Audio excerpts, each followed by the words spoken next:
할렐루야. 반갑습니다. 이렇게 고향으로 찾아오신 분들을 보니 더 반갑고, 저희 교회는 가시는 분도 꽤 많은 것 같아요. 다른 주일보다 오늘 고향으로 가신 분들이 더 많으신 것 같으네요. 주님과 동행하는 일은 참 복된 일입니다. 우리는 모든 일이 기도로 이루어진다는 걸 알면서도 하나님의 뜻이 이루어지기보다는 내 소원이 이루어지기를 더 바랍니다. 그래서 때로는 기도가 잘 되지 않을 때는 저희 내적 확신이 서지 않기 때문에 하는 일이 서툴르거나 또는 기도의 응답이 좀 이럴까 생각하고 때로는 지루하게 느껴지고 때로는 걱정으로 이루어질 때도 있습니다. 익숙지 않은 신앙생활이 자신을 어줍지 않게 하고 또는 어설프게 사는 게 아닐까 하는 생각 들게 합니다. 그러면서 우리가 기도하면서 과연 내가 기도하면 무슨 효용이 있을까 하는 의구심도 품기 마련입니다. 이런 불확실성 가운데 기도는 더욱더 열망과 진지함을 요구합니다. 이 시대의 아주 위대한 신학자 중에 한 사람인 슐라이르마헤르라고 하는 사람은 그의 신학론이라는 책에서 이런 얘기를 쓰고 있습니다. 나는 현세적인 것 어떤 것도 구하지 않는다. 나 자신을 위해서도 구하지 않는다. 내 마음속에 있는 것은 주님의 일이 점점 더 성취되어 점점 더 성취되어 가기를 바라는 것이 전부다.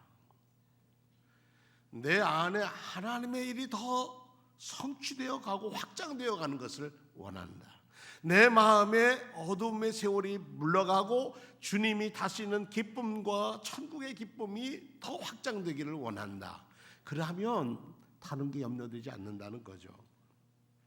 마태복음 6장 8절에 보니까 바리새인과 서기관들을 향해서 그러므로 그들을 본받지 마라.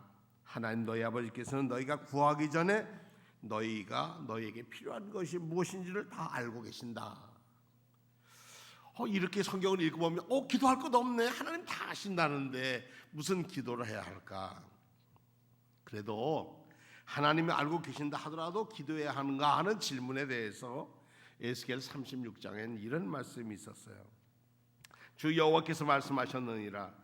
내가 너희를 모든 죄악에서 정결하게 하는 날에 성읍들에 사람이 거주하게 하며 황폐한 것이 건축하게 할 것인즉, 사람이 이르기를 이 땅이 황폐하더니 이제 에덴 동산같이 되었고 황량하고 적막하고 무너진 성읍들이 성벽과 주문이 있다리니 이로 인하여 너희가 하나 여호와께 기도하라.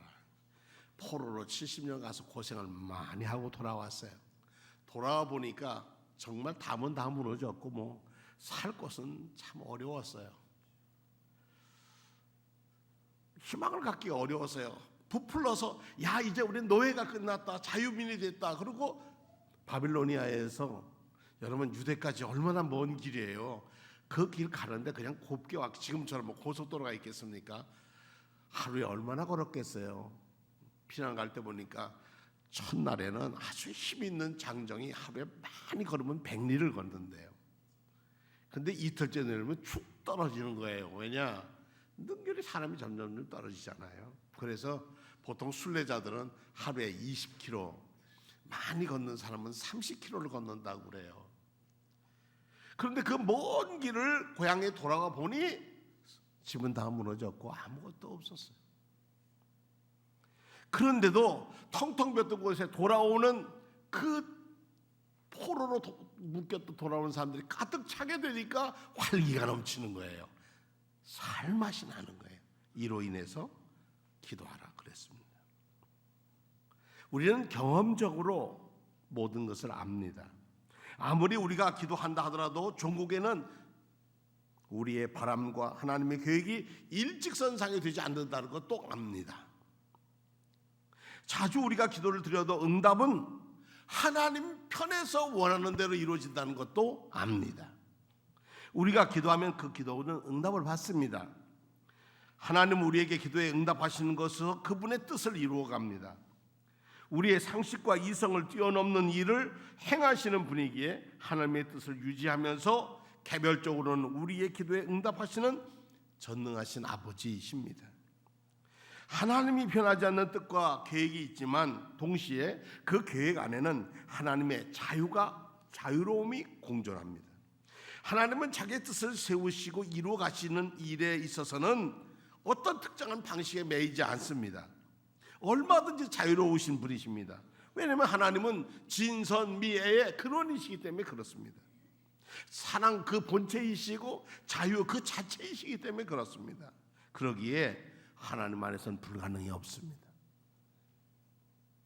그러므로 이런 하나님께 기도할 때 우리는 응답을 받습니다. 기도는 하나님의 뜻대로 응답을 받는 것입니다. 마가복음 14장에 보면 기도에 응답받지 못한 기도가 우리 눈으로는 그렇게 보입니다. 그들이 겟세마네라는 곳에 이르러서 예수님이 제자들에게 이르기를 내가 기도할 동안에 여기에 있으라 하고 베드로와 야고보와 요한을 데리고 가실새 심히 놀라고 슬퍼하사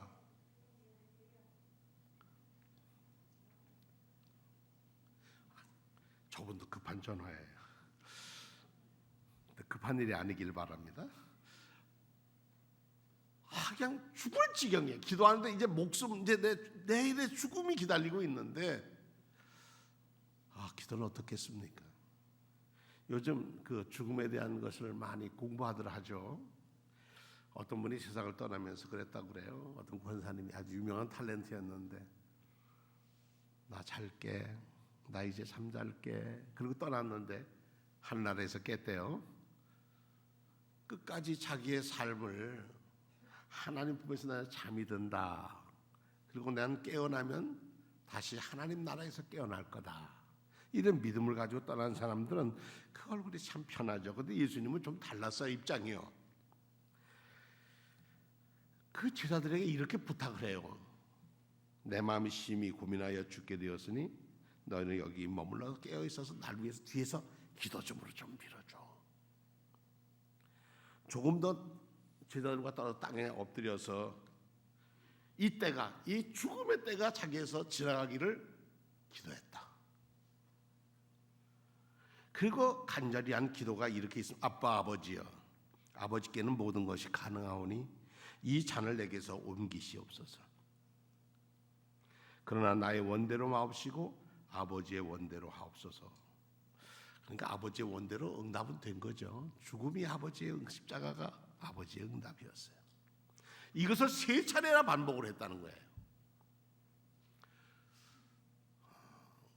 한번 기도하면 밤새도록 기도할 수 있는 분이었지만 그 마음이 얼마나 고통스러웠는지 가보면 제자들은 자고 지쳐서 피곤하니까. 우리는 이 기도, 예수님의 기도 속에서 확실한 것은 하나님이 인간의 기도와 더불어서 그분의 뜻을 이루어 가신다는 겁니다. 모세가 출애굽기 9장에 보니까 시내산에 올라가서 십계를 받으러 올라갔는데 하나님과 계약을 맺으러 올라갔는데 밑에서는 하나님을 떠나서 내려오지 않는다고 죽었다고. 40여일이 지나가니까 사람이 어떻게 안 먹고 가져간 빵도 없고 물도 안 들고 갔는데 그는 죽었을 거야. 그리고 아론에게 신을 만들어내라고 합니다. 그리고 금송아지를 만들고 그 앞에 뛰어옵니다. 하나님이 그것을 보고 모세 보고 이제 내려가게 하셔 보니까 기가 막히죠. 죽을 줄만 알았던 모세가 내려온 것도 놀랄 일이지만 그들의 벌어지고 있던 현상은 너무나 기가 막힌 일이었습니다. 모세는 하나님과 기도하죠. 하나님의 음성을 듣습니다. 내가 이 민족을 쓸어버리겠다. 그랬더니 모세는 뭐라고 그럽니까? 하나님 그래봤자 손해예요. 하나님이 여호와께서 이 백성을 애굽에서 건져냈다고 하는 말이 다 온 세상에 알려져 있는데 끌어내서 겨우 말 안 듣는다고 여기서 죽였다 그러면 하나님의 입장은 뭡니까? 아주 모세가 당당해요. 그리고 하는 말이 정 이렇다면 제 이름을 지어주세요. 하나님의 생명책에서 자기를 내놓고 자기를 희생제물로 놓고 건집니다. 하나님이 그 뜻을 돌이키십니다. 하나님과 인간의 이 관계 회복은 어디서 오냐면 내어줌에서 옵니다. 요즘은 자기 비움이라는 말을 쓰지만 사실 관계는 먼저 내어주지 않으면 관계가 회복되지 않습니다. 하나님이 인간과 관계를 회복하기 위해서 자기 자신이 인간 몸이 되셔서 아들을 위해서 이 땅에 희생제물로 내주셨습니다. 그분이 예수 그리스도셨습니다. 오늘 읽은 말씀에 구하라 찾으라 두드리라 그러면 만날 것이라 했나 맨 끝절에 보니까 너희가 진정한 관계 회복은 내게 너희가 바라는 것 있으면 먼저 네가 해줘라. 너 먼저 내어놓지 않고 기도의 응답은 없다, 이런 뜻이죠.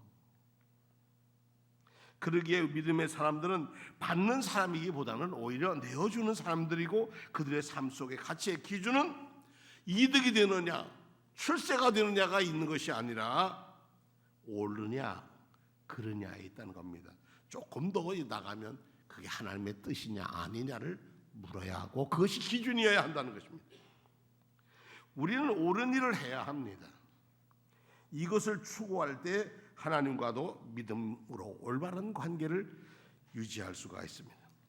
하나님이 이스라엘 향해서 진노하실 수도 있고 용서하실 수도 있습니다.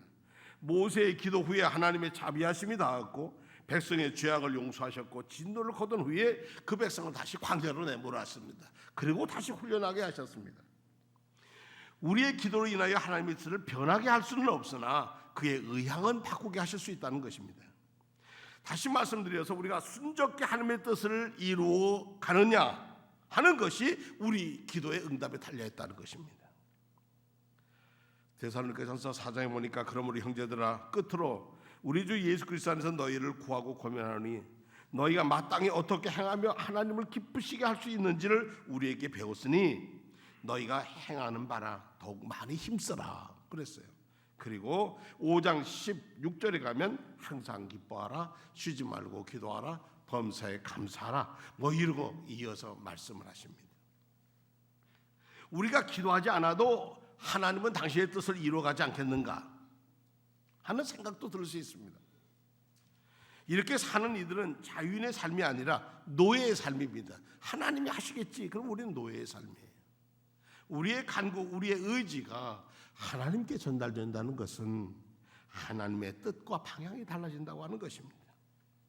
산상수훈을 마치면서 주님은 이렇게 말씀으로 결론을 짓습니다. 무엇이든지 남에게 대접을 받고자 하는 대로 너희도 남을 대접하라. 이것이 율법이고 선지자라는 것입니다. 그리고 이어서 19절에 보면 아름다운 열매를 맺지 않는 나무마다 찍혀 불에 던지운다.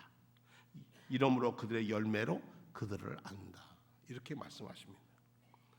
아버지께는 모든 것이 가능합니다. 그러나 그 가능은 무엇입니까? 하나님의 선택일 뿐이지 우리의 선택이 아니라는 것입니다.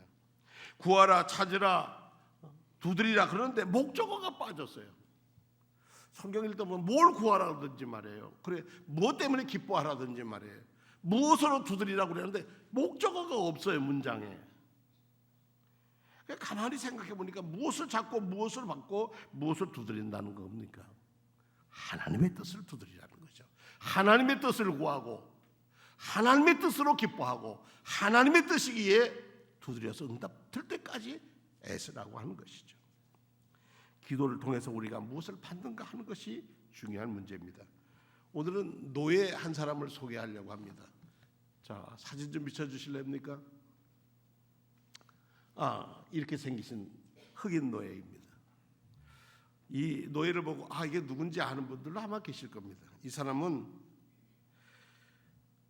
1860년에 태어난 노예인데요.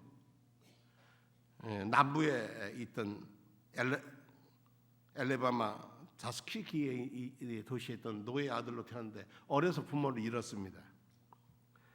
근데 주인을 참 좋은 분을 만나서 10대에 자유의 몸이 되었습니다. 그리고 그는 학교를 갔는데 아이오와 농과대학을 가서 농업을 공부했습니다.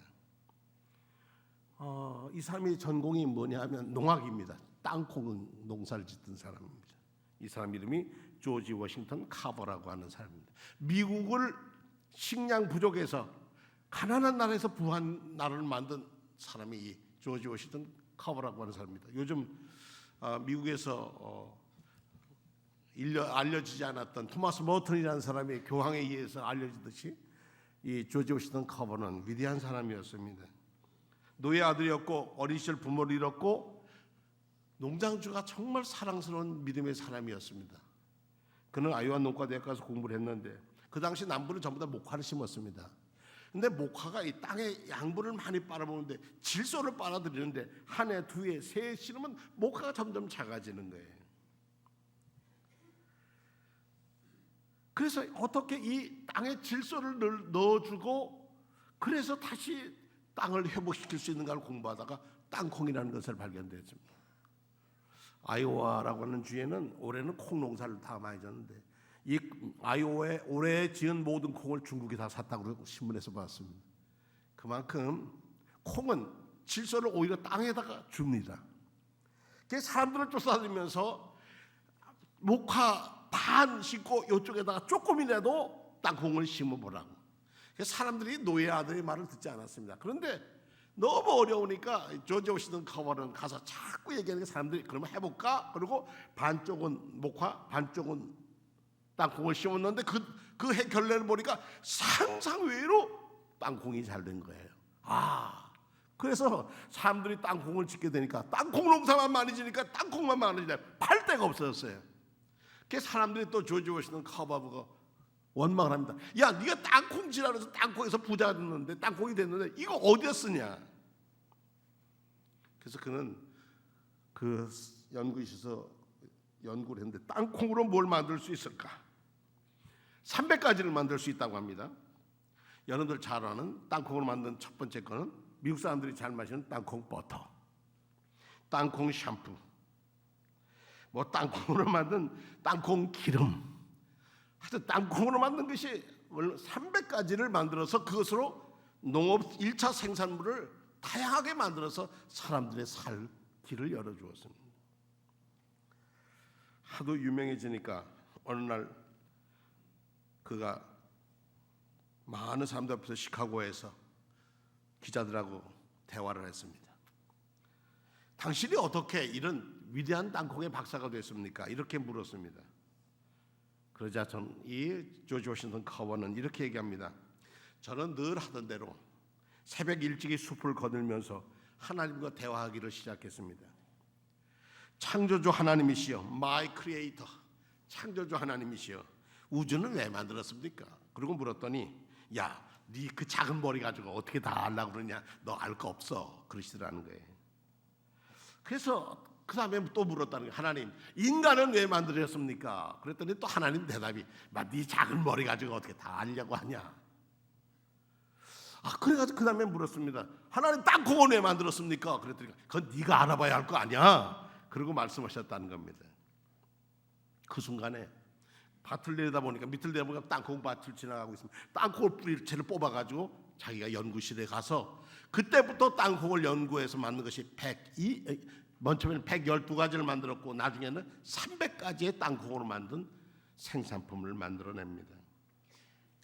어느 날 상원 의원이 워싱턴에서 그에게 상을 줍니다. 박사님, 그 많은 것을 어디서 배웠습니까? 이 노예 아들이에요. 노예 아들. 노예 이름이 있던 사람이 조시 워싱턴 커버였어요. 그랬더니 커버가 씩 웃으면서 책에서 배웠죠. 그러니까 이 상원이 무슨 책에서 배웠습니까? 근데 커버가 웃으면서 이렇게 얘기했답니다. 하나님의 말씀인 성경책에서 배웠죠. 그는 남을 도와주는 것이 행복으로 삼았던 사람이고 일평생 독신으로 살았습니다. 그의 묘비에, 조시 워싱턴 커버의 묘비에 이렇게 써 있습니다. 그는 명성을 위해서 재산을 소유하지 않았으며 명성을 추구하려고도 하지 않았다. 그는 세상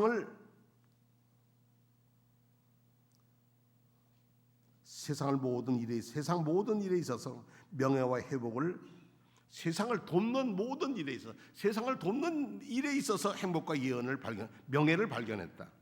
평생 독신으로 연구에만 몰두한 박사는 돈이나 명예를 얻을 기회도 많았다.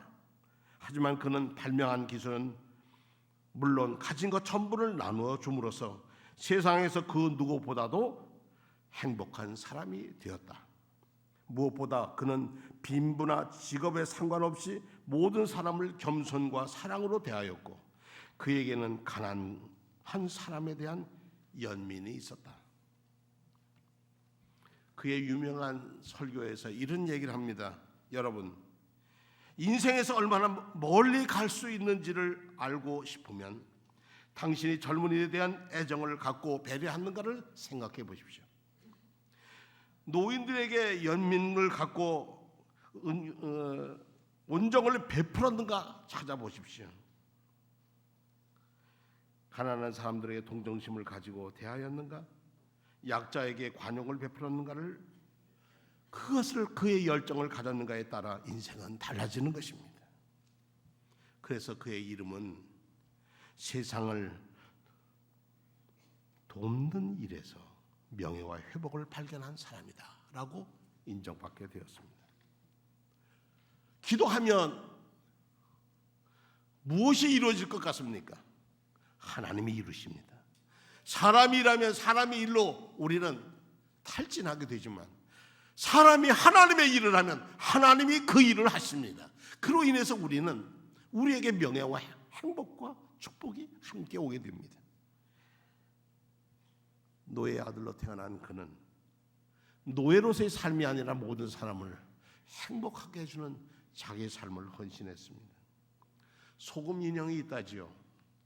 소금 인형은 소금이 어디서 생겼는가 고민하다가 내 고향은 바다야. 그리고 바다로 가고 싶어서 바다로 갔답니다.